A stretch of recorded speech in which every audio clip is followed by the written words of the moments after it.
A strap inclined upward at a 45-degree angle pulls a suitcase 100 meters through the airport. The tension in the strap is 20 newtons. How much work does the tension do on the suitcase? So in this situation, we have the suitcase, which we'll treat as a point particle, and we are looking at the tension that is acting on that suitcase. And we know that it's at a 45-degree angle. And we want to know how much tension, or how much work the tension does as the suitcase moves through the airport. So its displacement is horizontal. It's moving horizontally across the floor, and we're looking at how much work the tension's doing. Note there may or may not be force of friction. If that's the case, friction would be doing its own work, but we're not interested in that right now. We're looking at the value of the tension. We said that the tension is 20 newtons, but that 20 newtons is at a 45-degree angle. That 20 newtons is not in the direction of our displacement, and so not all of that 20 newtons is going towards displacing our suitcase. Some of that tension is pulling upwards and is wasted from the perspective of being used to speed up the suitcase. So what we're interested in is the component of the tension that's in the x direction. And the way that we find that is to use a Pythagorean triangle. Mine is a little bit poorly drawn here.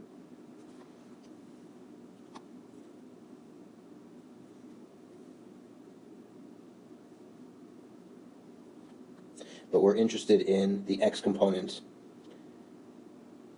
and we're not interested in the y component. But we see here, looking at the x component is adjacent to our 45-degree angle, and so the projection of the force in the direction of motion is t cosine 45 degrees. This is the total amount of tension. This is the projection into the direction of motion.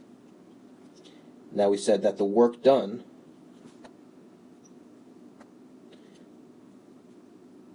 for a constant force like this is the force in the x direction times by the displacement in the x direction. Again, only for a constant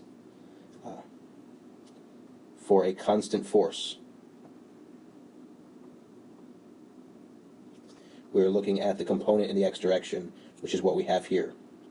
We have to multiply by the displacement in the x direction, and that gives us the work done. So here the work is that 20 newtons, but only a portion of it is going to is actual work on the suitcase.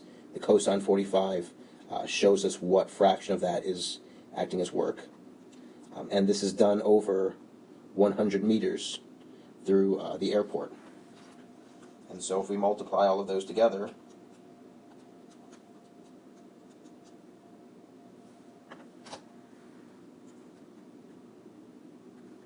we get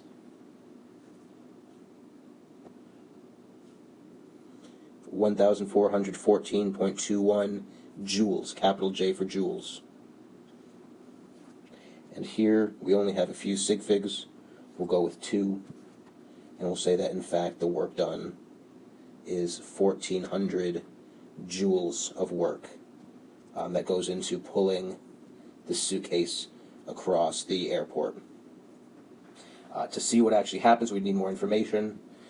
If there's no friction somehow, all of this work would go into kinetic energy of the suitcase. The suitcase would be speeding up because there's this force that's acting on it over a long period of time. If there's a force of friction, this work going in would at least partly balance out the work leaving the system due to friction, and then perhaps the kinetic energy would be constant.